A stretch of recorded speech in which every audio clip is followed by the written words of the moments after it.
A 50 años de aquellas bombas sobre el Palacio de la Moneda,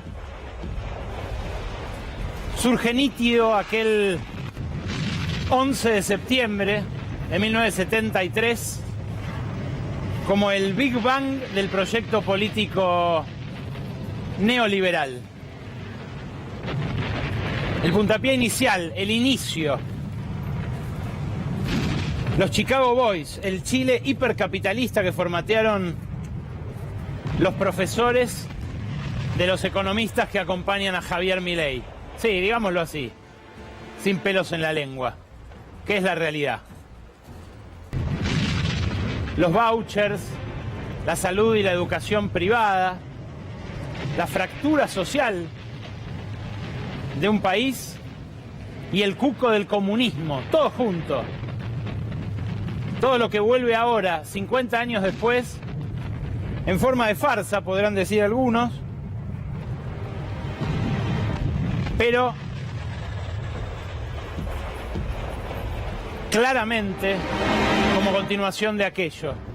Bienvenidos, bienvenidas, gracias por sintonizar Brotes Verdes como cada lunes aquí en la pantalla de C5N. Hoy con este condimento especial, algo que es muchísimo más que una efeméride, muchísimo más que un cincuentenario. Es un eco que reverbera el de ese neoliberalismo que nacía hace exactamente 50 años acá en América Latina, y un eco que reverbera además en la palabra de Milton Friedman, el padre del monetarismo, el padre de ese mantra que dice la inflación es siempre y en todo momento un fenómeno monetario, que fue a visitar a Pinochet después de que sus Chicago Boys habían empezado a reformatear la economía chilena, que lo felicitó en una carta y que muchos años después, cuando le facturan ese apoyo a una de las dictaduras más sangrientas de América Latina, dijo esto. Says you supported Pinochet or advised Pinochet. I never advised Pinochet. I never supported Pinochet. We'll throw that one away. But, hold on. No, I don't want to evade the question. All right. Chile was a case in which a military regime headed by Pinochet was willing to switch the organization of the economy from a top-down to a bottom-up performance. And in that process, a group of people who had been trained at the University of Chicago in the Department of Economics, who came to be called the Chicago Boys, played a major role in designing and implementing the economic reforms. The real miracle in Chile was not that those economic reforms worked so well. Chile is by all odds the best success story in Latin America today. The real miracle is not that those economic arrangements worked so well, because that's what Adam Smith said. The real miracle is that a military junta was willing to let them do it. Es un truco retórico muy interesante el que viene haciendo el neoliberalismo desde aquel año, desde aquel momento, en estos 50 años. El condenar el aspecto más cruento de la dictadura, pero destacar el milagro económico, el supuesto milagro económico chileno, que, bueno, a la postre, 30 años después de la vuelta de la democracia en 1990, estallaría por los aires, haciendo añicos todo lo que ese milagro hasta ese momento había significado. Hoy tenemos una conversación sobre el final del programa, recuerden que vamos hasta las 12:30 como siempre, con Jorge Sharp, el alcalde de Valparaíso. En vivo va a estar sobre la última media hora del programa, uno de los exponentes de ese estallido que hoy participó, por supuesto, de las celebraciones por los 50 años. Ahora, Milei, el candidato más votado en las PASO aquí en la Argentina, es alguien que reivindica sin pruritos a Milton Friedman y que incluso se refirió a él en una conferencia hace algunos años del siguiente modo. ¿Qué es lo que hizo Friedman? Friedman se hundió en el barro keynesiano y dio la pelea en el barro keynesiano.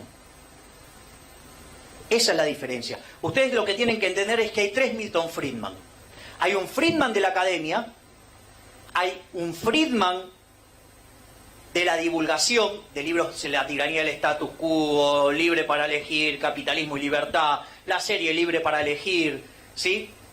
Y hay un Friedman que es el mejor de todos, que es el Friedman de las conferencias. El Friedman de las conferencias combina la rigurosidad del Friedman académico, la capacidad de divulgación del Friedman de Libre para elegir, pero sobre todo es un Friedman exquisito muy por encima de estos dos juntos. Un Friedman exquisito, dice Milei, de aquel que reivindicaba el modelo económico implantado por Augusto Pinochet. Claro, la dictadura de Pinochet, además de los 3.000 asesinados, además de los más de 200.000 exiliados, Chile tuvo más o menos la misma cantidad de exiliados que Argentina, con mucha menos población. Proporcionalmente fue mucha más la gente que se tuvo que ir de Chile, entre otras cosas porque Pinochet se quedó 17 años. Una dictadura que no revirtió la nacionalización del cobre de Salvador Allende, pero que sí reformateó todo lo demás. Al cobre se lo quedó, entre otras cosas, porque un porcentaje de lo exportado iba directamente a pertrechos militares y por eso se armó hasta los dientes Chile también durante la dictadura de Pinochet. Ahora, ese Chile trabajólico, ese Chile sin derechos sociales, sin salud pública, sin educación pública, en el cual se puso de moda el turismo sanitario para ir a operarse o a hacerse tratamientos en otros lugares del mundo, en países limítrofes, es el Chile que estalló cuando los estudiantes, por el aumento del boleto estudiantil, dijeron no son 30 pesos, son 30 años. Esos pingüinos que se cansaron de ver a sus padres dejar el lomo en jornadas extenuantes a cambio de salarios miserables, es el que voló por el aire antes de la pandemia en medio de la represión brutal que ordenó Sebastián Piñera. Bueno, hoy ese Chile del puro mercado es el modelo, la panacea de los economistas que también se formaron en Chicago y que acompañan a Javier Milei. Carlos Rodríguez, Roque Fernández, los economistas que más cerca tiene el libertariano. Ahora, se da una curiosa paradoja, que es que al candidato del más puro mercado, el mercado no le confía para nada. Ocurrió el jueves de la semana pasada que los dos economistas que mandó Javier Milei a Estados Unidos se encontraron con un grupo de banqueros argentinos, liderado por Jerónimo Mato, Jerry Mato, le dicen allá en Estados Unidos. Claro, viven todo ese grupo de CEOs argentinos de financieras, de fondos de inversión, en un suburbio neoyorquino que se llama Greenwich. Ahí, en el estado de al lado de Nueva York, en Connecticut, a 1.5 horas de Wall Street, se reunieron con Darío Epstein y Juan Napoli. Y la conclusión que sacaron, el que mejor la relató para mí, es mi amigo y colega Alejandro Rebosio. En esta nota de el diario AR, que se comentó muchísimo el fin de semana en El Poder, lo que recogió Rebosio son los testimonios de varios de los que estuvieron en esa velada. Empanadas, vino argentino, mucha nostalgia se sirvió ahí en Connecticut, pero en esta cena se ratificaron todas las dudas, no solo sobre la gobernabilidad que podría tener la Libertad Avanza, sino también sobre su financiamiento. No sé si tenés el parrafito que subrayé del interior, Rodo, pero si no se los leo yo, porque es realmente impresionante. Uno de los que cita Rebosio dice: los pibes están en bolas, por los expositores, ¿no? Por los que expusieron allí en la casa de Jerónimo Mato. Los pibes están en bolas. Sigo. El mismo que le dice esto a Rebosio dice que le mandó comentarios también de un segundo asistente, que le dice, la verdad lo único para sacar en limpio del encuentro es que están en pelotas, que no tienen nada. Los clientes no se fueron muy contentos. Hubo cero respuestas a temas monetarios, sí mucho énfasis en el recorte fiscal, en las áreas que cerrarían del Estado. Pero sobre las LELIQs, la deuda del Banco Central con los bancos, que tiene como contrapartida los depósitos de la gente, dijeron, tendríamos que conseguir plata prestada. Ven escenario de hiperinflación si ellos ganan la elección de octubre y que eso licúa todo. Repito, los economistas que mandó Milei a ver a banqueros a un suburbio neoyorquino, le dijeron a esos banqueros que si ellos ganan, ven un escenario de hiperinflación inmediatamente después, o sea, dentro de 5 semanas. Y que eso lo que va a tener de bueno es que licuaría todo antes de la dolarización. Por eso son bastante difusos, bastante vagos a la hora de hablar de cómo dolarizarían. Porque están esperando ese estallido hiperinflacionario.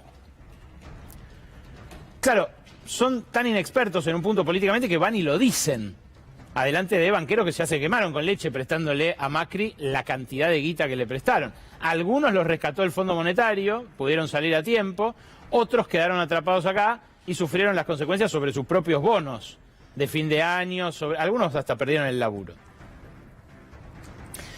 Lo que pasa es que estos dos enviados, Darío Epstein y Juan Napoli, que son, por un lado, el candidato en primer término a senador por la Libertad Avanza por la provincia de Buenos Aires, este banquero y jefe del Banco de Valores, y por otro lado, quien asoma como posible ministro de Economía, tampoco despejaron las dudas del Fondo Monetario.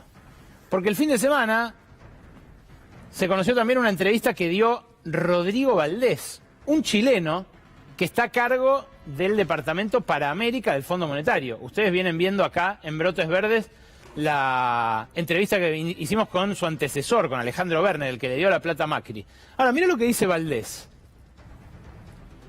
Dolarizar no sustituye una política fiscal sostenible. Advierte que la dolarización, que el ultra, lo entrevistó El País, ¿no? A Rodrigo Valdés. Mirá cómo le ponen ya en El País. El ultra Javier Milei propone para la Argentina requiere mucho apoyo político que tendrá que buscar. Claro, consideran que hasta ahora no tiene ese apoyo político Javier Milei. Pero no es el único Valdés del Fondo Monetario. También The Economist hizo mucho ruido la semana pasada cuando salió el viernes el resultado de la entrevista que compartió un periodista de The Economist con Milei. Bueno, esta es la portada. ¿Puede el libertarianismo radical de Milei salvar a la Argentina? Y adentro la conclusión. Javier Milei sería un peligro para la democracia argentina. Claro, The Economist es una revista muy prestigiosa, pero ante todo muy ortodoxa. Es de una ortodoxia liberal incuestionable. Si hay un grupo que se imagina que lo podría respaldar The Economist, es La Libertad Avanza o el de Mauricio Macri. Lo que pasa es que el enviado de The Economist estuvo como 3 horas con Javier Milei y le preguntó de todo. Uno podía ver incluso cómo se iba poniendo cada vez más perplejo o más sorprendido a medida que Milei le decía las cosas que le estaba diciendo. Y esto configura, bueno, obviamente un cuestionamiento inesperado, como el del Fondo Monetario, como el de los banqueros que entre sí se empezaron a cruzar mensajitos con lo en pelotas que están. Y claro, es algo que empieza a generalizarse. Es loco, pero la grieta claramente se corrió. Lo dijo la semana pasada un radical porteño, Martín Ocampo. Dijo ahora, cuando fue el acto de Victoria Villarruel para reivindicar a la dictadura en la legislatura porteña, dijo, la grieta ahora nos tiene a nosotros y al kirchnerismo del mismo lado. Y del otro lado, la no democracia, dijo él, por Villarruel y Milei. Fíjate qué interesante, ayer salió una carta de 170 economistas de todo pelaje que dice la dolarización no resolvería nada y sería un desastre. La firma hasta Miguel Ángel Broda, que fue jefe de Milei, el rey de los consultores de la City, ¿no? El hombre que en 2002 decía que el dólar se iba a ir a cualquier lado, finalmente no ocurrió, pero un tipo muy cotizado como consultor durante décadas. La firma Roberto Frenkel, la firman heterodoxos como Daniel Kotzer, que estuvo más cercano al kirchnerismo, que ahora preside es el economista jefe de una confederación sindical. La firmó, repito, todo el arco de economistas académicos que uno se puede imaginar. Y hoy salió una carta de Beatriz Sarlo, Graciela Fernández Meijide, Hilda Sábato, Maristela Svampa, una carta de intelectuales y escritores, que dice lo siguiente: es la primera vez en 40 años de democracia que candidatos con discursos que promueven la violencia social y política, el desconocimiento de toda idea de equidad y muy especialmente la reivindicación de la dictadura, llegan con grandes posibilidades de triunfo a una elección presidencial. Hay incluso referentes de Juntos por el Cambio que están diciendo no es parte del juego democrático. Javier Milei, lo dijo Emilio Monzó, lo vienen diciendo varios. Y hoy, hace un ratito nada más, se produjo un regreso muy esperado. Muy esperado porque hasta ahora, desde las PASO, había mantenido Mauricio Macri una ambivalencia muy conveniente para él entre Patricia Bullrich y Javier Milei. ¿Qué juego viene a jugar Mauricio Macri? Lucía Isikoff, buenas noches, bienvenida. Buenas noches, Ale. Y Mauricio Macri volvió y lo dijo, ¿eh? Finalmente, después de un mes de las primarias, dijo: mi candidata es Patricia Bullrich. Pero una cosa, Ale, es lo que dice Macri, y otra cosa, lo que dejó crecer a su alrededor. Hoy no solo lo dijo, sino que lo sobreactuó. En una entrevista hace un ratito se la pasó diciendo que Patricia es la única que puede cambiar al país verdaderamente. ¿Por qué pasó eso? Bueno, te voy a contar en un rato un enojo que le agarró a Mauricio Macri con Milei, pero también, como te decía, todo lo que Macri alimentó durante este tiempo y todos los macristas que miran con buenos ojos una posible presidencia de Milei. Gracias, Lugo. Voy a esperar atento porque para la casta empresaria, para esa casta de la que Javier Milei no habla jamás, más adelante vamos a ver por qué, ¿no? En parte porque surge de ella. Para la casta empresaria hay algo de razón en lo que dice Javier Milei. Nadie lo dice, todos se manifiestan perplejos, algunos alarmados, pero algunos empiezan a decir, y bueno, quizás es lo que necesitamos. El caso de Federico Braun, por ejemplo, que lo saludó muy efusivamente a Eduardo Ornequian la semana pasada en la entrega de los premios Fortuna.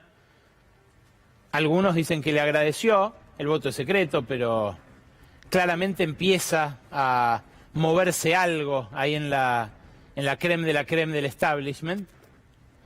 Y ese algo quedó plasmado en este documento, un documento que a mí me parece muy, muy significativo, que sacó AEA el fin de semana. AEA es un club de magnates, es una entidad cerrada que conforman los dueños de las empresas más grandes de la Argentina, con mayor poder de lobby, más influyente. Nació hace 20 años, en la crisis de 2001-2002, justamente para imprimirle a ese momento de desgobierno un tinte pro empresa privada, pro capitalista. Se cansaron de condicionar al primer kirchnerismo estas firmas, las que ven acá. Paolo Roca, Héctor Manieto, Alfredo Coto, Federico Braun, que lo mencionaba recién, Luis Pérez Companc, otro de los hombres más importantes de ese establishment, y los que se le sumaron después, ¿no? Ejecutivos del Diario de la Nación, Eduardo Elstein, desarrollador inmobiliario, en fin, los nombres más sobresalientes de ese establishment criollo. Bueno, lo que destacan, entre otras cosas, es el modelo chileno. Fíjate vos, en este gráfico que sigue a continuación se ve muy claramente. Comparan el PBI per cápita de todos estos países de la región para mostrar que Argentina está entre los más rezagados y que Chile está ahí arriba, partiendo de la base del momento en el que gobernaba Pinochet, los años 80. Claro, hasta el año 2000 hay una dinámica que es la de la década perdida en casi toda Latinoamérica, la década del 90 con su crisis y esa caída tan pronunciada que tenemos hacia 2002. Pero si uno agarrara distintos periodos, se encontraría con diferentes performances. Los primeros años 2000, esa primera década, cuando surge AEA, es una década muy positiva para la Argentina. También lo es para Chile, porque Chile, desde hace 25 años, goza de un boom de precios de su principal producto de exportación, que es el cobre. En estos últimos años también empezó a exportar mucho litio, que también viene volando en su precio. Algunos sacan conclusiones algo apresuradas respecto de el milagro chileno, adjudicándoselo a las reformas que introdujo Pinochet. Y en nuestra élite, en nuestra alta burguesía, esto es algo que ocurre mucho. Se pierde en este per cápita la tremenda suba de la desigualdad que hubo en esos años en Chile. El caldo de cultivo de la rebelión de los 30 años. Porque claro, la semana pasada mostrábamos un gráfico que habla de la ganancia o pérdida acumulada por gobierno en los últimos gobiernos de la Argentina. Es un gráfico que hizo el Mirador de la Actualidad del Trabajo y la Economía, MATE. Y ahí ves que los resultados fueron muy disímiles. En el de Macri hubo una pérdida acumulada en los 4 años equivalente a 1.700.000 pesos. Unos $2.000 que al precio blue de hoy le sacaron del bolsillo a cada trabajador, en promedio. Esto también es un per cápita, ¿eh? Pero fíjate, todos son periodos que consecutivamente se siguieron unos a otros en la Argentina. El de Néstor Kirchner fue de muy fuerte recuperación salarial, a pesar de que partía de un punto bajísimo y que tampoco terminó en un punto muy alto, en dólares. Ese sueldo se terminó de recuperar después con los otros 2 gobiernos kirchneristas. Pero claro, en este gobierno el saldo para el salario es negativo.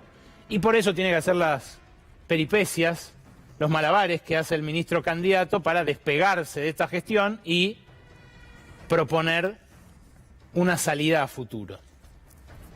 Claro, en el documento de AEA, una de las cosas que más se destacan es la necesidad de que sea la rentabilidad empresaria la que oriente las inversiones.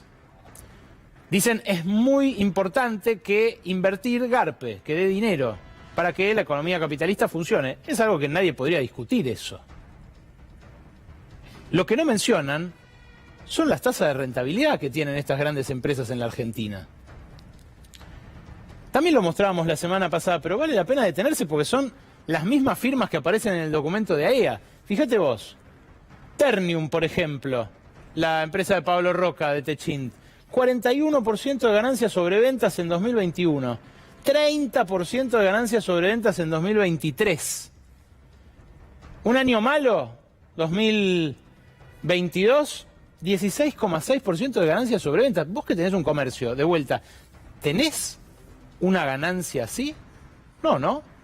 Es muy raro tener una ganancia promedio de estas características. Mirá Arcor, que perdió guita por segunda vez en 50 años con el gobierno de Macri, aquel menos 3,3% de rentabilidad en 2019, la recompone rapidísimo y muy fuerte hasta llegar al casi el 16%. Y en este año, en el cual viene liderando los aumentos de precios de productos de la canasta básica, tiene ese 13% de rentabilidad.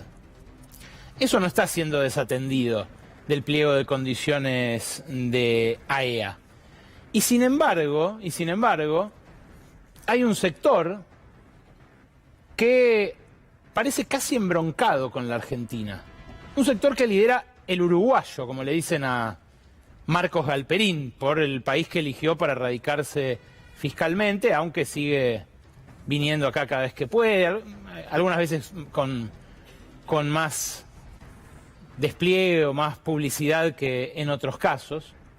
Pero Marcos Galperín enfureció otra vez el viernes cuando se conoció el fallo de la jueza Loretta Presca, ahí en el distrito sur de Manhattan, en contra de Argentina por la estatización de YPF. Presca estimó a favor del fondo buitre que demanda a la Argentina por aquella estatización una indemnización de 16.000 millones de dólares. Y esto a Galperín le dolió en el alma. Mirá lo que tuiteó. ¿Cuántas escuelas se pagarían con esto? ¿Cuántos hospitales? ¿Cuánta obra pública? Duele en el alma. ¿Será que solo mediante fallos de jueces de Estados Unidos podemos aprender como sociedad y dejar de ser autoritarios e irresponsables? Bueno, la valoración que hace del país y de sus capacidades y de la necesidad de un tutor extranjero corren 100% por cuenta de Galperín, pero el enojo que virtió sobre el país, en realidad, podría complejizarse un poco más si uno mira la historia de YPF y de Vaca Muerta de estos últimos años. Porque el mismo documento de AEA dice que Argentina tiene por delante una potencialidad muy importante por exportar el gas y el petróleo de Vaca Muerta. Bueno, de Vaca Muerta, el 80% del gas que salió hasta ahora lo sacó YPF. Y el 90% del petróleo que salió hasta ahora lo sacó YPF. Dicen que esta indemnización puede ser hasta casi el triple del valor de mercado hoy de la petrolera de bandera. Pero cuentan, por ejemplo, los 5.000 millones de dólares que se va a ahorrar Argentina el año que viene por el gasoducto a Vaca Muerta, cuyo gas no existiría si no se hubiera estatizado la parte de las acciones que estaba en poder de Repsol, que no estaba explorando nada Vaca Muerta en el momento de su salida. ¿Cuentan acaso los 50.000 millones de dólares que quiere invertir Indonesia para envasar el gas de Vaca Muerta y mandarlo a Europa, que está con frío en los inviernos ahora que rompió con Rusia? No, no lo cuentan, obviamente. Por eso duele en el alma la cuenta. Porque en todo caso, si hay alguien a quien cuestionarle lo que pasó con el fondo buitre Burford, no es a quien llevó adelante la expropiación, que es Axel Kicillof, sobre quien cayeron obviamente todos los petardos durante el fin de semana. Tampoco es a Cristina Kirchner, que tomó esa decisión política en aquel momento, o a Carlos Zanini, que fue el que estructuró en aquel momento la estrategia judicial. Algunos dicen que sí, que Zanini podría haber evitado que los Eskenazi le vendiesen en la quiebra a este fondo buitre el derecho a litigar contra Argentina, pero de lo que pocos hablan es de que los Eskenazi habían entrado a YPF por la solución que había propuesto antes Julio De Vido, el ministro de Planificación. Néstor Kirchner con Julio De Vido, seamos 100% honestos. ¿Qué pasó con aquella solución inicial que tenía Kirchner para el vaciamiento de Repsol de YPF? ¿Estuvo ahí la raíz de este problema judicial que ahora surge y que vamos a ver cómo enfrenta la próxima administración? Bueno, en principio Argentina tiene que apelar, porque es claramente un atropello jurídico que una jueza de primera instancia de un país en el que solo cotizan las acciones de esa empresa diga, tengo jurisdicción para interpretar si se aplica el estatuto de YPF o si se aplica la ley, que dicho sea de paso, para estatizar YPF, votaron también muchos miembros de la actual oposición. Es cierto, Patricia Bullrich no, pero muchos radicales sí. Incluso Luis Juez, que dijo que tendrían que poner su patrimonio, Kicillof y los que estatizaron YPF, no sé si se refería a que él quería poner también, porque él levantó la mano para que esa decisión avanzara. Pero fíjate vos en qué estado de emoción violenta estarán empresarios como Galperín para que al tuit de un civil, un X, que le escribe poniendo de relieve el hecho de que él no paga impuestos en Argentina, sino que lo hace en Uruguay, y hace gala de eso, porque la semana pasada también dio una entrevista a un diario chileno diciendo que no volvería a vivir en la Argentina. Fíjate cómo le responde el hombre más rico de la Argentina. A ver, tontín, yo no evado nada en ningún lado. Si sos peroncho y celebrás combatir al capital, después cuando el capital se va, no lloriquees porque se la fugaron o porque no pagan impuestos. Festejen que ganaron y se fue el capital, ¿no? ¿O sos esquizofrénico? Bueno, otra vez el diagnóstico médico como insulto, como hace Milei con los síndromes de Down, pero realmente un estado de crispación notable, el de este magnate que tan apoyado fue por el Estado, desde la ley de software de Néstor Kirchner hasta la de economía del conocimiento recientemente, ni que hablar de los beneficios fiscales y la protección que tuvieron sus padres en la curtiembre que dio origen a la fortuna familiar. Pero claro, los padres de la criatura se hacen los boludos, dicho mal y pronto. Yo no fui, dicen, cuando se enfrentan ahora a la posibilidad de que un tipo como Milei, con sus desequilibrios, sea presidente de la nación. Pero empiezan a verse escrutados en algunos casos. Milei volvió 2 días después de las PASO al lugar que considera su hogar, la Corporación América, el edificio que tiene acá en Palermo, en Honduras y Bonpland, Eduardo Eurnequian. Eduardo Eurnequian es uno de los magnates más ricos de la Argentina, tiene una fortuna cercana a los 2.000 millones de dólares, maneja los aeropuertos de la mitad del país, 35 aeropuertos, tiene aeropuertos en Europa, en Armenia también. Y le apareció ahora, el 23 de agosto, un pedido de informes impulsado por uno de los vocales de la AGN, Gabriel Miura Estrada, que reclama al ORSNA, al organismo de regulación de los aeropuertos, un montón de explicaciones por irregularidades en la concesión de esos 35 aeropuertos. Mirá, acá está el facsímil de la documentación que obtuve el jueves pasado, donde le pide al jefe del ORSNA toda esta documentación respecto de la prórroga que en 2020 le dio este gobierno a Eurnequian de la concesión de esos aeropuertos. Fíjate, resulta que en 2020 se prorrogó la concesión de los aeropuertos a pesar de que faltaban 8 años para que venciera. Alberto Fernández en ese momento dijo, bueno, se están fundiendo, tienen todos los aeropuertos cerrados, les vamos a garantizar esa prórroga para que tengan un horizonte con el cual invertir. Bueno, resulta que debían parte del canon que el Estado cobra por la concesión de esos aeropuertos y que les renegociaron el canon con facilidades financieras envidiables. Aún así, 8 auditorías posteriores a esa prórroga detectaron incumplimientos en el contrato. Según esas auditorías hubo demoras en el pago del canon, falta de pago de intereses por esas demoras, incumplimiento en los planes de inversión previstos, debilidades en las inspecciones de seguridad, dilaciones de más de 1 año en el pago de multas por todos esos incumplimientos. Claro, en la AGN empezaron a escarbar, hay muchos radicales en la AGN y los radicales están muy escaldados con Milei. Empezaron a escarbar también sobre el anterior decreto que benefició a Eurnequian, el de 2018, por el cual Mauricio Macri y Guillermo Dietrich evitaron que se cayeran las concesiones. A cambio, por ejemplo, de que Eurnequian empezara a administrar el Palomar, que era como la meca de Dietrich. ¿Se acuerdan que ahí iban a ser vuelos más baratos, que iba a funcionar todo? Se terminaron yendo y fundiendo todas esas low cost. Pero una empresa del grupo de Eurnequian que no sobrevivió al macrismo, que tuvo que cerrar su fábrica principal, que está ahí camino a la costa, es Unitec Blue. Unitec Blue hacía chips y nanotecnología, los chips de las tarjetas, esos contactless y demás. Y ahora parece que la van a reactivar de la mano de otro negocio jugoso que entrega el Estado. Esto no lo digo yo, lo publicó el diario La Nación el fin de semana respecto de los documentos nacionales de identidad.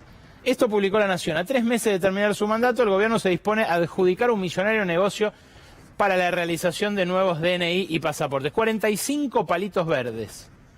Es este jugoso negocio que reivindicó entregarle el RENAPER a Eurnequian y a un empresario que edita la revista Pronto.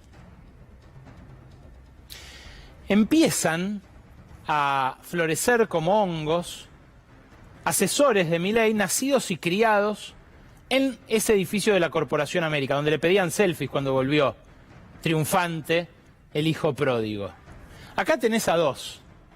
Hay uno que es Guillermo Francos, el que fundó Acción por la República con Cavallo, que era funcionario argentino por pedido de Alberto Fernández desde hace poquito y que ahora renunció ya para ser el posible ministro del Interior de Milei. El otro es menos conocido, es Nicolás Posse.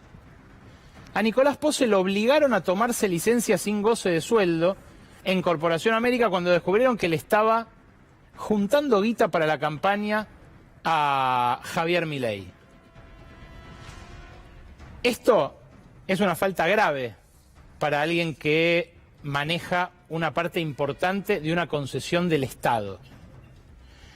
Y lo saben en el Grupo América. De hecho, lo sabe muy bien Martín Eurnequian, que es el CEO actual, y a quien le preocupa mucho los movimientos de esta pequeña casta que surgió de aquí del barrio de Palermo. Saben que están en pelotas, como dicen en Greenwich, en Connecticut, saben que son muy bocones y saben que eso le puede llegar a costar incluso la concesión de todos los aeropuertos. A veces la libertad que avanza puede ser muy desprolija. Avisos y arrancamos con la entrevista de hoy de Brotes Verdes. Antes de la entrevista, un tema muy popular que preocupa a muchísima gente, los alquileres. Gaby Vulcano, buenas noches. Buenas noches. Finalmente, en los últimos días consiguieron, por lo menos desde la oposición, poner en el centro del debate lo que tiene que ver con la ley de alquileres. Se dio en el debate en la Cámara de Diputados, ahora están discutiéndolo en el Senado, pero varios ya empezaron a plantear que debería pensarse en una legislación local para abordar este tema. Les vamos a estar contando qué pasa en la ciudad de Buenos Aires y para dónde se inclina el gobierno porteño, si prefieren pensar en alquileres sociales o en el negocio inmobiliario. Gracias, Gaby, en instantes nada más. Claudio Katz, gracias por venir a Brotes Verdes. ¿Qué tal? ¿Cómo están? Es un honor tenerte acá nuevamente. Creo que conversamos el verano pasado, a principios de año. Sí. Vos tenés escrito un libro sobre la teoría de la dependencia, el Chile que pudo haber sido antes de esos Chicago Boys, ¿no? Sí, sí. ¿Qué significa Chile hoy, 50 años después?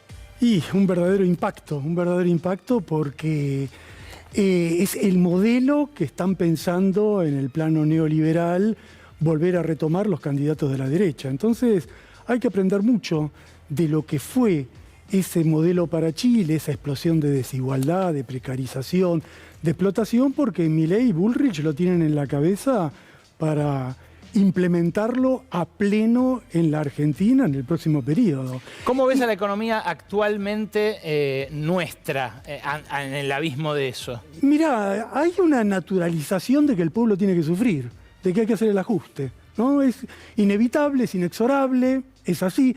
Después de precarización del empleo, trabajador formal pobre, explosión de la desigualdad, jubilaciones aplastadas, después de esto es inevitable un nuevo ajuste. Y en esta idea hay tres variantes del ajuste en marcha. Hay tres propuestas de seguir con el ajuste. Está la variante virulenta de la locura de la dolarización de Milei, que implicaría demoler los salarios, expropiar a la clase media, forzar un ajuste de características gigantescas. Por los ahorros, decís, lo de la clase media. Absolutamente, con plan Bonex, con estallido de la hiperinflación. Está el plan más convencional de la derecha, el que vienen elaborando hace mucho tiempo. En ese plan es un ajuste ordenado que empieza con fuertes leyes en el Congreso, leyes que apuntan contra los trabajadores y los jubilados, anular los convenios colectivos, seguramente tocar nuevamente la ley de movilidad jubilatoria. ¿Para qué? Para garantizar negocios como, por ejemplo, un nuevo blanqueo fiscal, reducción de las retenciones, los que han ganado seguir ganando. Viste que hay un estudio de cifra que cuantificó la transferencia de ingresos de trabajadores que no recuerdo exactamente la cifra, pero algo así como 70.000 millones de dólares bajo el actual gobierno, que suma 110.000 con Macri. Lo que más me impactó fue que fue mayor bajo este gobierno que en el anterior. Bueno, lo que pasa es que se cristalizó una realidad salarial que fue una catástrofe, ¿no? Exactamente. Que era una catástrofe al principio del gobierno y que no pudo revertir. Pero ¿por qué decís que son 3 variables del ajuste? Porque Massa es otro costado del mismo proceso, ¿no? Primero porque él promete a futuro lo que no hace ahora, lo cual ya reduce drásticamente la credibilidad. Cada una de las cosas que él imagina que va a hacer, bueno, tendría que comenzar a hacerlas ahora. Y después porque no iba a devaluar y devaluó, finalmente devaluó para pagarle al fondo lo que es para que nos den la plata que les damos a ellos, y eso generó lo esperable, una devaluación sin plan, una explosión de los precios, y todas las compensaciones que aparecen todos los días quedan licuadas por una inflación que va a ser de 2 dígitos este mes y probablemente también el mes que viene. Y aún así, vos en un texto muy interesante que acabas de publicar en la revista Jacobin, arremetés contra la idea de son todos lo mismo. Sí, porque yo establezco una diferenciación, ¿no? A mí me parece que en el plano económico, como te acabo de mencionar, podemos precisar detalles, pero hay una línea común de ajuste. En el plano político hay diferencias. Y la diferencia principal es que tanto Bullrich como Milei tienen un proyecto explícito, descarado, sin disimulos, de quebrar las organizaciones populares por la fuerza. Es un plan serio, es un peligro serio. Bullrich lo demostró, digamos, en Jujuy. Disparos a los ojos de los manifestantes, coches sin patentes, infiltrados, detenidos. Fue el ensayo. Y Milei, ya lo vimos con Villarruel, directamente indulto a los genocidas, reivindicación de Videla. Son, en la medida tienen en la cabeza Perú, tienen en la cabeza Ecuador, tienen en la cabeza un proyecto de arremeter, porque la Argentina sigue teniendo el movimiento sindical más importante de América Latina, uno de los más sindicalizados del mundo, el movimiento social más vigoroso de la región y conciencia democrática. Ellos vienen a quebrar esto con un proyecto que yo te diría que es tacherista. Tacherista en el sentido de golpear al movimiento obrero, derrotarlo y a partir de ahí generar un clima para avanzar en todos los planos. Y ojo, porque a 40 años de la democracia, el gusto es amargo. Regresión económica, miseria, pobreza. Pero conseguimos en el plano democrático conquistas que tampoco son tan comunes en el mundo. Genocidas presos, nietos recuperados, aborto, ley de igualdad de género. Y la derecha viene a destruir eso. Sin devolver lo económicamente perdido, ¿no? Porque, sin devolver. Claro, el truco es, te dieron la igualdad de género, pero te hicieron pobre. Y de esa mecánica, ¿cómo revertirla? Nadie habla. No, es para consolidar eso. Ellos de nuevo van a prometer que si se les permite a ellos, llegarán las inversiones, después habrá un derrame, pero lo hemos visto hasta el cansancio. El modelo neoliberal no funciona con la totalidad de los habitantes del país. Hay que dejar 2/3 de la población afuera. Vuelven a hacer eso con un agravante, con el agravante de destruir lo que hemos conquistado en el plano democrático. Y ahí es que yo establezco la diferencia, no en la economía.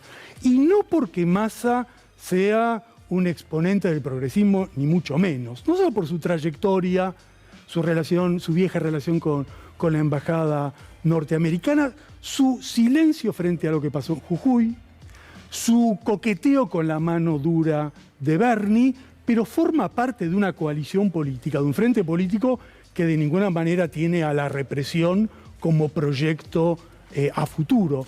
Entonces me parece que tenemos que reconocer este hecho, esta diferencia, ¿no? Ahora, Claudio, un poco lo que sugerís es algo así como el cordón sanitario que en Europa se estableció frente a las ultraderechas, ¿no?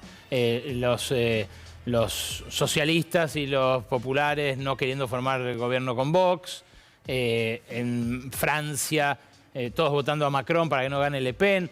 Hay quienes dicen, bueno, En realidad Macron terminó llevando adelante reformas agresivas con los trabajadores igual, terminó reprimiendo igual. ¿Es traspolable una idea como el cordón sanitario europeo acá, a nuestra realidad? No, no es exactamente el cordón sanitario. Lo que en la Argentina primero tenemos que pensar es en cómo detenemos esto como sabemos detener esto, con la lucha popular en la calle. No hay ningún invento. Lo que pasó el otro día con la marcha contra los genocidas, contra lo que hizo Villarroel, bueno, sin eso no hay nada. Olvidémonos de todo. Si no recuperamos con fuerza la movilización democrática, ellos van a avanzar. Este es el punto de partida para generar, ahí sí, un segundo plano que es el plano electoral. Si no está el primero, no está el segundo. Y en lo electoral, ¿vos qué le decís al que está asqueado y dice voy a votar en blanco? No voy a votar. En lo electoral, lo primero que eso no hay que ir a votar, hay una diferencia con el 2001. ¿Por qué? En el 2001 era una expresión de la rebelión popular, del rechazo frente al ajuste. Ahora es una expresión del descreimiento, de la desesperanza. Por eso la consigna que se vayan todos, que era la consigna del movimiento popular, ha sido tomada, capturada, deformada, falseada por Milei. El voto en blanco, no hay que hacerse ilusiones sobre el significado hoy de ese voto en blanco. Es desesperanza, es desengaño y va con la corriente dominante que es justamente el peligro de Milei. El voto en blanco de ninguna manera es una alternativa. Lo que tenemos que sí pensar es en, y ahí sí valen los ejemplos europeos, es en crear una reacción contra un peligro. Para votar para que no sea para que la derecha no gane. Es lo que pasó en España frente al peligro de Vox. La diferencia es que en España un gobierno tomó una decisión de adelantar las elecciones. Acá hay un gobierno que es la inmovilidad pura. No toma ninguna decisión de ningún tipo para hacer absolutamente nada. Así que por ese lado no va a venir. Pero ojo que a la ultraderecha se la puede derrotar. Esta idea de que es una oleada imparable está desmentida. En Brasil, con la derrota de Bolsonaro. En Bolivia, con la detención de Camacho, que era el que quería hacer la secesión de Santa Cruz. Y en Venezuela, con la derrota de Guaidó y Leopoldo López y todos los... y además, miremos que hasta Trump puede terminar en problemas judiciales. Ya hay a un hombre de su costado le dieron 17 años de prisión por haber intentado el asalto al Congreso. Es decir, la oleada derechista, ultraderechista, tiene sus contrapesos, pero el contrapeso no viene del aire. Hay que generarlo con un proyecto de movilización y con una idea sensata, lógica, de intervención electoral. Yo te diría que diferenciando dos planos. A ver. Hay una elección de presidente. Sí. Esa elección de presidente, la lucha contra la derecha, la vamos a ver en el balotaje. Ahí se va a plantear. O puede llegar a no plantearse, pero tenemos abierto el camino para definir cómo se derrota a la derecha en el balotaje. ¿Y no tiene la izquierda siempre una vergüenza de votar en contra o de votar al mal menor? Veamos, está todo abierto, Hay mucha experiencia latinoamericana, Hay muchos balotajes que hubo en América Latina, en Brasil, en Chile, en Colombia. En los cuales se manifestaron fuerzas que no eran las que iban al balotaje. Y en estas experiencias, en general, la inmensa mayoría de la izquierda comprendió que había que votar contra la derecha. Pero hay en este caso nuestro un segundo plano más inmediato y relativamente autónomo de eso, que es la elección de diputados, que se define en octubre. Y ahí sí tenemos que definirlo en estos momentos con nitidez, porque el Congreso que se viene va a ser un Congreso del ajuste, un Congreso derechizado, donde van a ir todos los planes contra el pueblo. Y vos ahí sí votás a la izquierda. Y ahí necesitamos diputados confiables, gente que no se dé vuelta, gente que haya probado, que está en la calle, que pone el pecho y que vota siempre lo que hay que votar contra el ajuste. Y digo esto porque en las listas oficialistas está llena de panqueques. Así como este hombre que vos presentaste recién, Franco, que se pasó. Ararque es otro que se pasó. ¿Cuántos diputados del oficialismo se van a dar vuelta si el rumbo va para la derecha? Claudio. Por eso, diputado de izquierda es necesario en este momento. Gracias por venir, es un placer escucharte, porque además ese mapa, pocos economistas lo tienen en la cabeza así de presente, el mapa de Latinoamérica. De verdad, gracias por venir a Brotes Verdes. Un gusto. Quédate vos, porque tenés la columna de Gaby Vulcano sobre alquileres, lo de Lucía Isikoff, ¿a qué vuelve Macri? Y la entrevista con el alcalde de Valparaíso por los 50 años del golpe en Chile.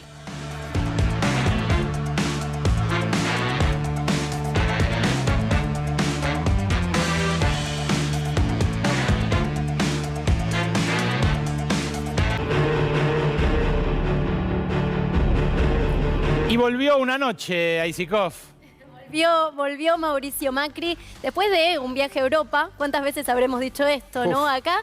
Bueno, ha vuelto Mauricio Macri y volvió, lo marcaban ya, lo anticipaban desde la campaña de Patricia Bullrich, que la iba a defender. Decían en los últimos días, escuchen, porque Macri va a bancar a su candidata, a la candidata del espacio, y así lo hizo. Por primera vez desde las primarias, Macri, hace un ratito nada más, en un canal colega, dice que Patricia Bullrich es su candidata. Escuchamos cómo lo decía. Y lo más importante que tiene Patricia, que, insisto, es mi candidata, porque vos sos psicólogo, ¿no? Yo escuchaba hasta cuando estaba en el exterior gente que hacía interpretaciones psicológicas, ¿no? Yo creo que versiones maliciosas de que yo podía tener 2 candidatos. Es como no conocerme, ¿no? Yo tengo una historia, fundamos un partido para cambiar la historia de la Argentina, lo ampliamos en una coalición trabajando con más gente, y hoy los argentinos están decidiendo ir por este camino de ideas modernas que nos integren al mundo, que generen empleo, y que, como dice Patricia, que me parece que es el punto, volver a tener una sociedad ordenada. Ale, te digo que no hace falta meternos tanto en el diván de Macri para ver por qué había señales ambiguas, al menos, de quién elegía a Macri como su candidato para octubre. Porque realmente Macri ha elogiado una y otra vez a Javier Milei. Vos hablabas hace un rato de los padres del monstruo, sí. Yo no fui. Bueno, Macri ahora te dice yo no fui, pero mirá lo que decía antes de las primarias, unos días nomás antes de las primarias, como apuntalar un poquito, para apuntalar un poquito a Javier Milei. Hay un área de intersección entre las cosas que él predica y las cosas que yo he predicado siempre, y que ahora también varios dirigentes del espacio predican, ¿no? Pero él también expresa un hartazgo, expresa una reacción de la sociedad, y también creo que lo he dicho antes, él ha ayudado a volver la discusión a un lugar más racional. Bueno, ahí Macri hablaba de los puntos de intersección. ¿Por qué cambia de opinión Mauricio Macri a menos de un mes, ¿no? de esta declaración? Bueno, justito un mes. Supongo que sus correligionarios, no sé cómo decirle, sus compañeros, le habrán tirado muchísimo la bronca por eso. Bueno, estaba muy presionado, realmente es así, estaba muy presionado Mauricio Macri para salir a decir esto, había mucha bronca del entorno de Patricia Bullrich, algunos lo dijeron de manera explícita, escuchemos a Monzón los últimos días, a Massot, digo desde esa ala, pero en off te lo decían todos. Pero además algunos se ocuparon de recordarle a Macri algunos archivos. Por ejemplo, le mandaron un video de 2018 donde Javier Milei decía que Macri era un fascista por haber entregado un bono, y también decía, bueno, parece como los demócratas estadounidenses, pero más tonto. No le cayó muy bien a Macri, no le cayeron muy bien esas declaraciones, así que eso también lo ayudó un poquito a decir, voy a volver. ¿Y para qué vuelve Macri? Bueno, para ayudarla a Patricia Bullrich, porque vuelve como padre fundador del PRO,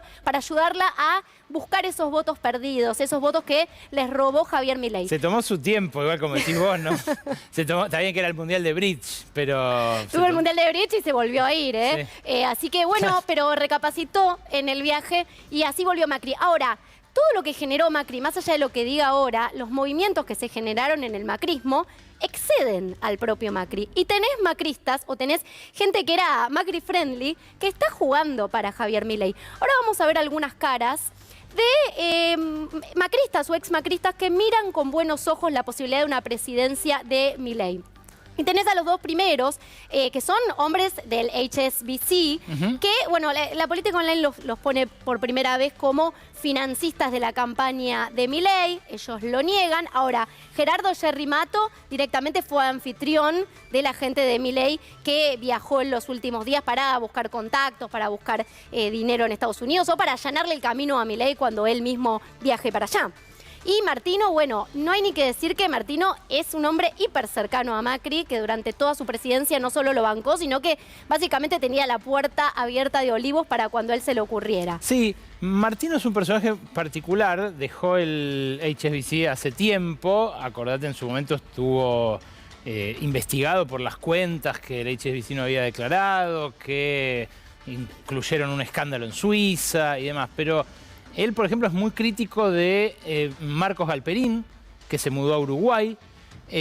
No comulga con quienes dicen que hay que bajar todos los impuestos. En un punto es una rara avis, que a veces genera discusiones dentro del macrismo. Lo de Gerrimato es otra cosa. Era mucho más abiertamente, ¿no? Además ahora su banca a Milei. Lo de Martino ellos lo niegan. Por lo menos Mato fue anfitrión de los dos enviados de Milei a Estados Unidos para presentarle a todos los financistas. Lo que pasa que, en todo caso, si quiso ayudarlos, le salió el tiro por la culata, porque lo decía al principio del programa. La conclusión que sacaron sus invitados es que los enviados de Milei estaban en pelotas. Literalmente dijeron eso, están en pelotas. Bueno, después tenés algunos macristas resentidos con Bullrich, podemos decir. Ahí puse a Waldo Wolf. Waldo Wolf, que era un halcón. Un halcón que salta a las filas de Larreta. Claro. Y ¿qué pasa ahora? Bueno, él quedó como de ese lado del charco. Entonces, depende quién te cuente la versión. Algunos dicen quedó resentido, otros dicen, bueno, ya te habías ido con Larreta, tanto espacio no te vamos a dar ahora que la dejaste a Patricia en el peor momento. Waldo Wolf es amigo personal de Milei, son muy cercanos. Ah, mirá. Entonces, ese nexo, esa amistad, si bien no está jugando con él políticamente, o al menos así lo dicen, ¿cómo miraría Waldo Wolf a un gobierno de Milei? ¿Qué haría? ¿Lo ayudaría? ¿Participaría? Bueno, otro nombre que mencionan, que acá sí te aclaro, no está activamente trabajando con Milei, pero tiene una relación complicada con Patricia Bullrich, y es Guillermo Dietrich. Guillermo Dietrich no tiene buena onda con Bullrich y te dicen desde el bullrichismo que no está activamente participando en sus equipos. Un hombre clave, muy importante para Mauricio Macri. Bueno, Dietrich hoy no está jugando con Bullrich. Vos sabés que es interesante seguirle el paso a Dietrich. Desde que nosotros destapamos el escándalo de las autopistas del Curro, no quiere conversar mucho con nosotros en este programa, pero es interesante seguirle el tranco porque justamente lo que dice Milei que va a hacer con la obra pública es lo que quiso hacer Dietrich. Que las empresas sean las que tengan la iniciativa para hacer cada una de las obras. No pudo hacer nada porque justamente cuando se vino la crisis financiera que desató el modelo de Macri, y bueno, todos los proyectos se cayeron por un problema de costo de financiamiento. Pero tranquilamente podría ser ministro de Infraestructura de Milei, Dietrich, ¿eh? Bueno, por ahora lo niegan, pero existen algunos puentes entre ambos. Y bueno, la verdad que es sugestiva su distancia con los equipos de Patricia Bullrich. Y después tenés a Miguel Ángel Ponte, porque ya en las segundas líneas los nexos son mucho más claros. Miguel Ángel Ponte, que era un hombre que trabajaba para Triaca, ya lo hemos nombrado en este programa. Ex-Techint.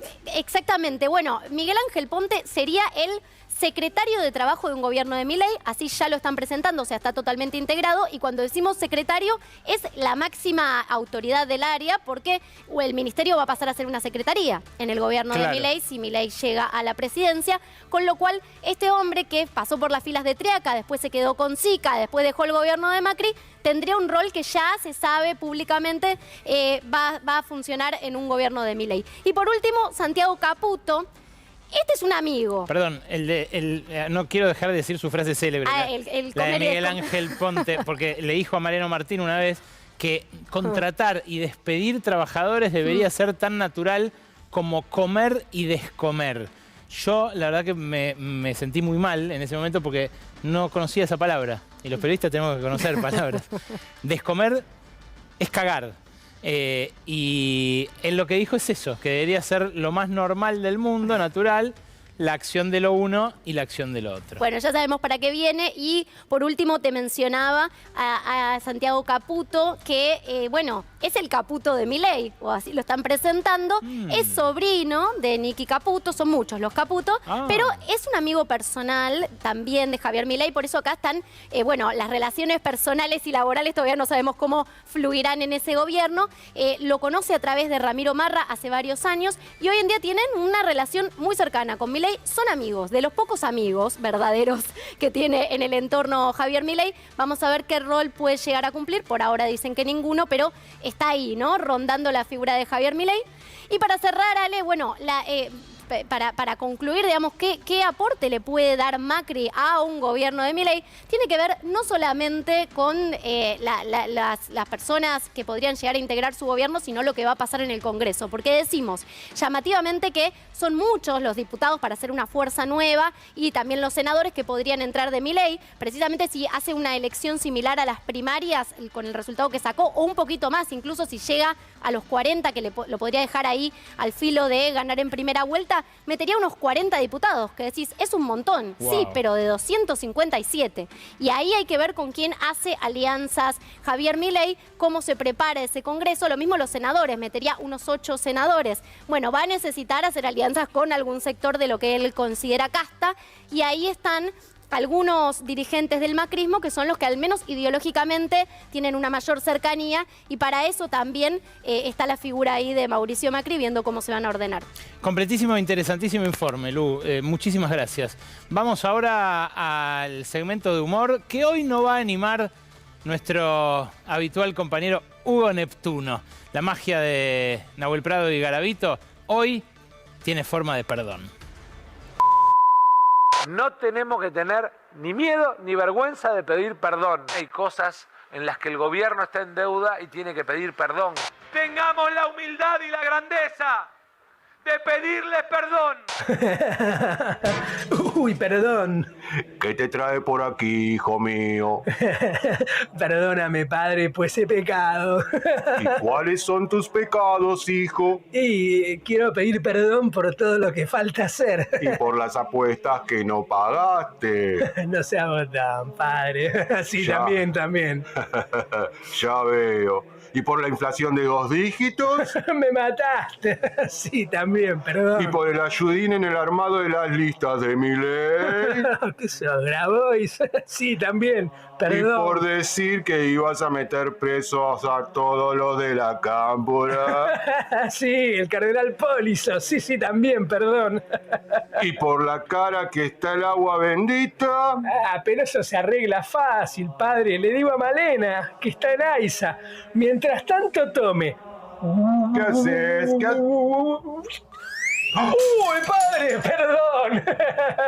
Oh. ¡Viva, perdón!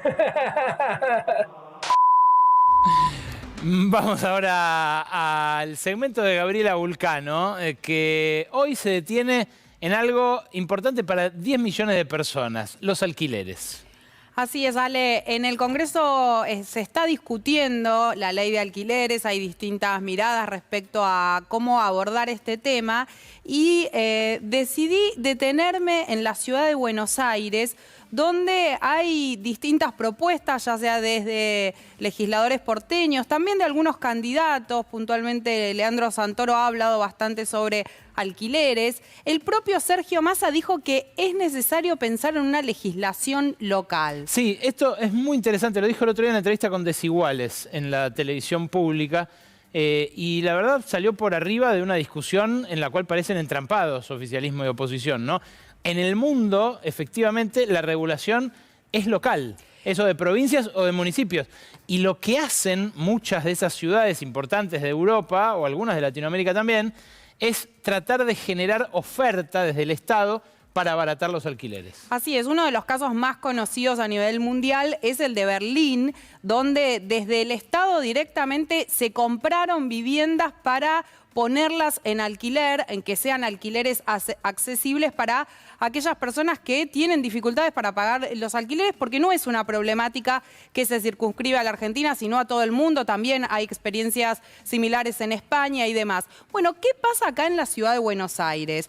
Si bien hay una gran gran dificultad para acceder a los alquileres, es llamativo que desde el gobierno porteño creen, y de hecho hay legislación en ese sentido, que hay edificios que son innecesarios, edificios que son del Estado y que el gobierno porteño considera innecesarios. Bueno, pero ahí hay un filón para, por ejemplo, acondicionarlos y proveer de oferta al mercado de alquileres, ¿o no? Te traje 3 ejemplos, Ale, de edificios que estaban en manos del Estado, que eran del Estado, y que el gobierno porteño decidió desprenderse de esos edificios o de esos terrenos. Y, como vos decís, podrían haber sido espacios donde se podrían haber reconvertido en viviendas, se podrían haber construido viviendas, pero decidió que no sea. Acá te traigo uno de los ejemplos, si se quiere, más emblemáticos, que tiene que ver con el edificio del Plata. Enfrente del Obelisco. Así es, ubicado en Carlos Pellegrini al 200, un edificio que se vendió al grupo IRSA por $68 millones. Se vendió hace 7 años y hace 7 años que está vacío. Está prácticamente abandonado ese edificio. La especulación inmobiliaria literal. Exactamente. Es un edificio que se podría haber reconvertido para viviendas y, sin embargo, el Estado decidió desprenderse de ese edificio, vendérselo al grupo IRSA, te decía, por $68 millones. ¿Y qué pasa hoy por hoy? Porque no alcanza con esto solamente, Ale. El grupo IRSA está cobrando lo que son créditos subsidiados. ¿Qué quiere decir esto, los créditos subsidiados? Te hago un pequeño raconto de lo que sucedió en los últimos años aquí en la ciudad de Buenos Aires, en la legislatura porteña. El Frente de Todos presentó en 2020 un proyecto de ley para que se empezaran a reconvertir muchos inmuebles del microcentro porteño de oficinas a viviendas y que el Estado les dé estos créditos subsidiados siempre que se comprometieran estos dueños en el momento que hacen la reconversión a que esas viviendas se destinen a alquileres accesibles. Bueno, suena lógico, dado, por ejemplo, que muchas empresas dejaron de tener sus oficinas en el centro en la pandemia. Exactamente. O empezaron a dejar a que la gente labure en la casa y ese tipo de cosas. Exactamente. ¿Qué hicieron desde Juntos por el Cambio? En 2021 tomaron ese proyecto, pero le hicieron algunas modificaciones y lo aprobaron. ¿Qué modificaciones? Dijeron, está bien, nos parece bien la idea de reconvertir las oficinas en viviendas, nos parece bien la idea de dar estos créditos subsidiados para poder ayudar en ese proceso, pero les dijeron, no es obligatorio que esas viviendas las destinen a alquileres accesibles. Me estás jodiendo. Se puede hacer lo que quieran con eso. Entonces ahora, para hacer la frutilla del postre del negocio inmobiliario con especulación, mega empresas como esta están cobrando esos créditos. Exactamente. El grupo IRSA está cobrando por el edificio del Plata estos créditos subsidiados porque está pensando que en un futuro puede llegar a ser, y escucha esto, alquileres temporarios. ¿Airbnb? Exactamente. Algo que no está regulado y que se empezó a regular en distintas partes del mundo, como en la ciudad de Nueva York. Es el Estado bobo en su expresión más acabada, Gaby. Bueno, pero no es el único ejemplo, Ale, que te traigo. Me estoy circunscribiendo a lo que son, estamos hablando de edificios o terrenos que estaban en manos del Estado, porque estos créditos subsidiados también lo están cobrando empresas privadas que decidieron hacer la reconversión. Uno de los casos más conocidos es el del edificio Torkins, que también está cobrando estos créditos subsidiados, pero se trata de una empresa privada, que este edificio estaba en manos de privados, no perteneció en ningún momento al Estado. ¿Y este? Este otro es el ex Ministerio de Educación porteño. Que ahora está en el barrio 31, en la Villa 31. Ahora está el Ministerio de Educación porteño, está en la Villa 31, pero este es el edificio que quedó y que está ahí en el Bajo. También se le vendió al grupo IRSA. En este caso se le vendió por $7 millones. Todavía no están cobrando el crédito subsidiado porque recién se pudo hacer esta venta, se pudo concretar a comienzos de este año.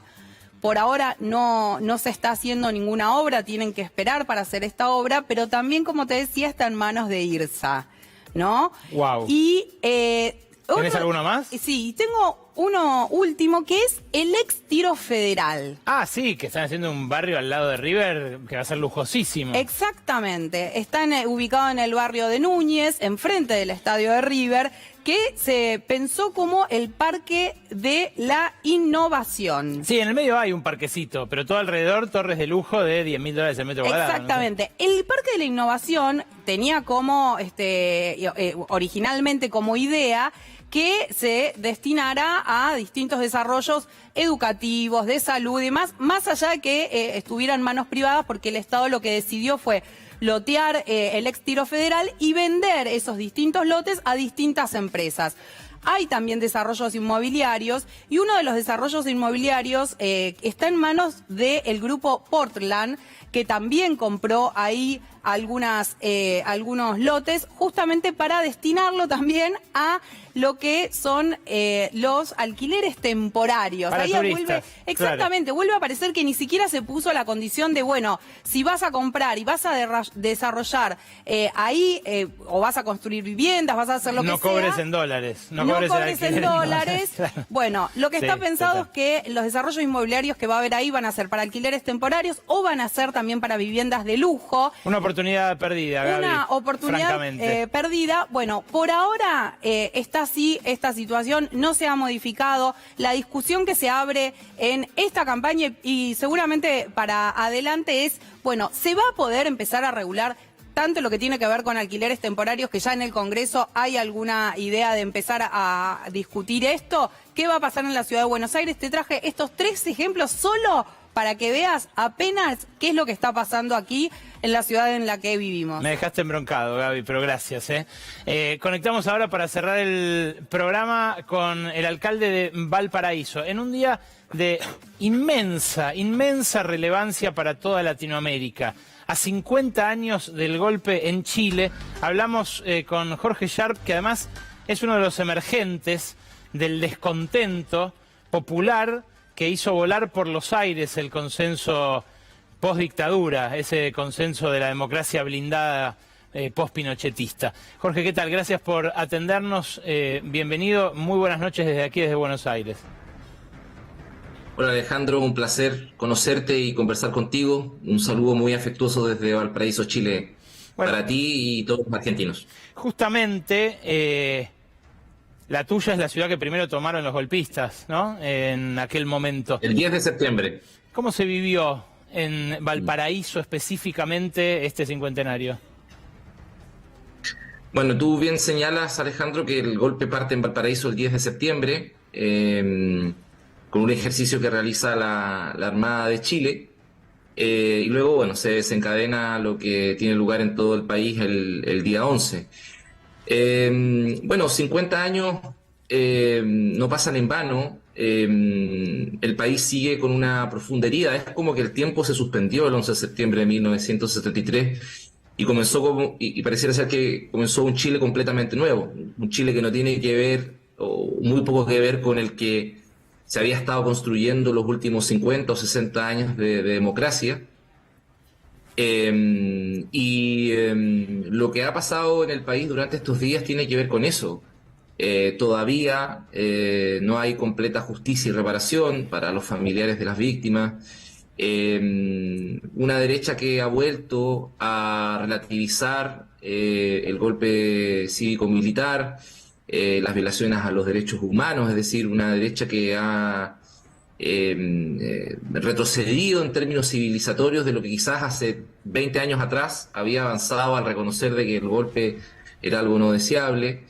Y una conmemoración, Alejandro, que vuelve a poner a Allende, a mi juicio, como uno de los grandes líderes políticos, uno de los grandes revolucionarios del siglo XX. Nosotros en el municipio de Valparaíso lo declaramos hoy día de forma póstuma ciudadano ilustre.